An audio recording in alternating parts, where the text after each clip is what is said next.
next inspiring woman, Barbara Hickman Whye. Having grown up in Conway, Miss Whye makes her hometown very proud.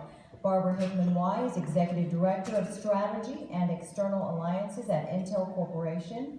She leads global diversity and inclusion, strategic initiatives and program investments. Whye works diligently to create opportunities for diverse talent so that all feel welcomed, challenged, and valued.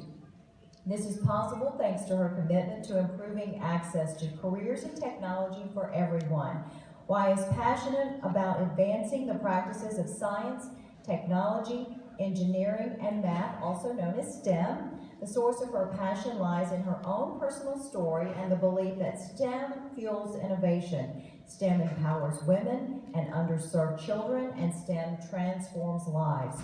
She serves on the board of directors of Beyond 12, and she recently launched a Start with STEM Parents initiative aimed at increasing the awareness about the significant value of STEM careers in our communities and lives. Prior to transitioning to the philanthropic side of Intel, Whye spent 15 years in key leadership and project engineering roles, responsible for acquiring and starting up new facilities for Intel Corporation worldwide. She and her family lived in Costa Rica for 2 years as Intel established a critical manufacturing presence there. Whye is a graduate of the Business for Diplomatic Action Fellows program that resulted in a 3-week global leadership exchange in the Middle East. Intel also awarded her its Arizona Lifetime Diversity Achievement Award. She was recently awarded STEM Connector's 100 Diverse Corporate Leaders in STEM. And she also received the 2015 Society of Women Engineers Spark Award. Whye earned a bachelor's degree in electrical engineering and an MBA from the University of South Carolina. She is a PhD candidate at Arizona State University in Human Social Dimensions and Technology.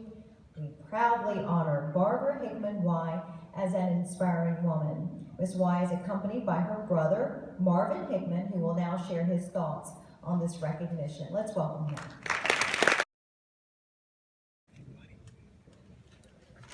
Hello, everyone. I have the great honor of introducing my big sister. Barbara is the 8th kid to my mom, Mary, and father, Fred Hickman. Barbara's really quite an honor to introduce her.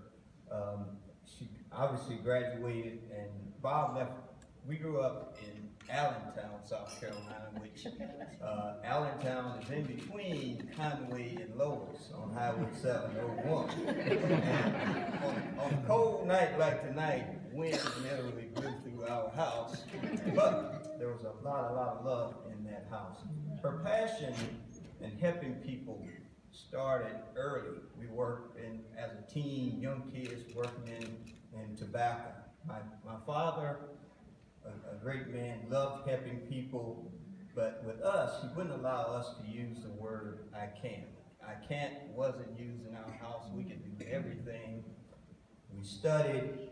Being the youngest, we'd like to think, my siblings, all of us couldn't be here, but we'd like to think we influenced Bob. She learned early on to work hard, persevere, to never ever give up. And as you heard her resume, for her to still be working on a PhD, we never give up.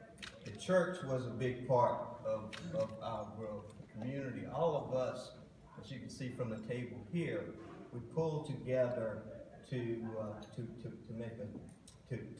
make sure and to ensure that not only we were successful, but people around us were. Barbara's fortunate. She now gets paid to do something that she loves to do, which is help people.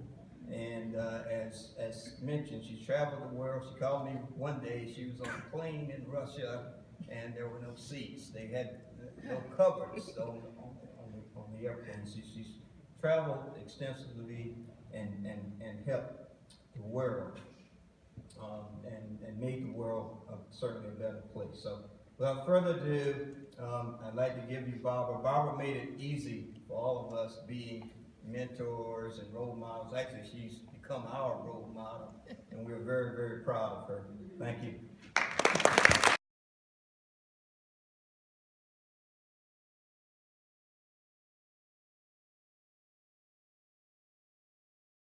You leaving, so I'll make this very brief.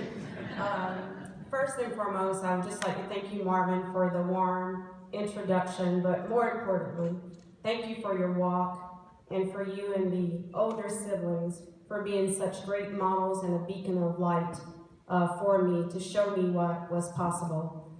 I'd also like to thank my church family and family members tonight. Would you please stand? Because someone just said, you guys travel in pack. So I want you to see my pack. Both Terry as well as the beautiful husband, because they're responsible for every single one of us being in this room this evening. It has been said that the true measure of a life is not in its duration, but rather its donation. This virtue, I'm so grateful, was instilled in me at a very young age by my mother, my 85-year-old mother who's here tonight.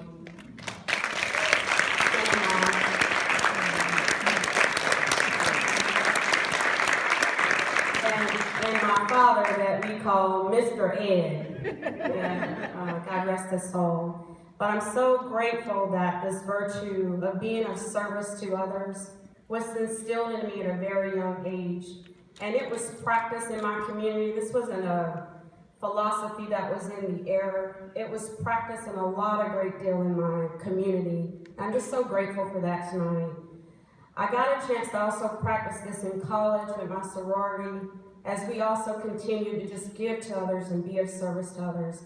But I tell you what, this virtue deepened in my spirit when my son Carlson was born.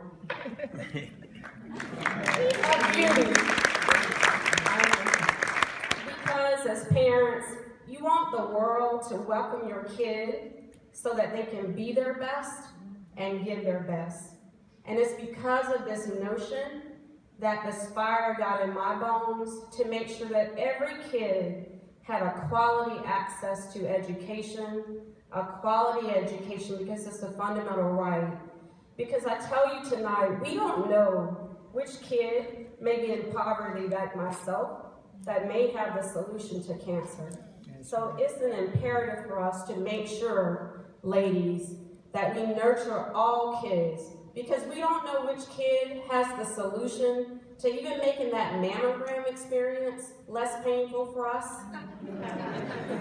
and also less intrusive. And it's because of these things that I just keep going and pushing myself to make sure that kids not only know about these STEM careers, but know the value that they can have in transforming not only their lives, but our communities, our states, as well as our nation. So I thank you for the honor, not for the award in and of itself, because of the persistence that it will give me to continue. And I think we all can come together to make a difference in these lives of the children, because we don't know what solutions that they bear within them. But I do know that they have solutions that can make us all better. So I thank you so very much, and I enjoy this time with all of you this evening, and you've given me some more inspiration to go and do more. So thank you.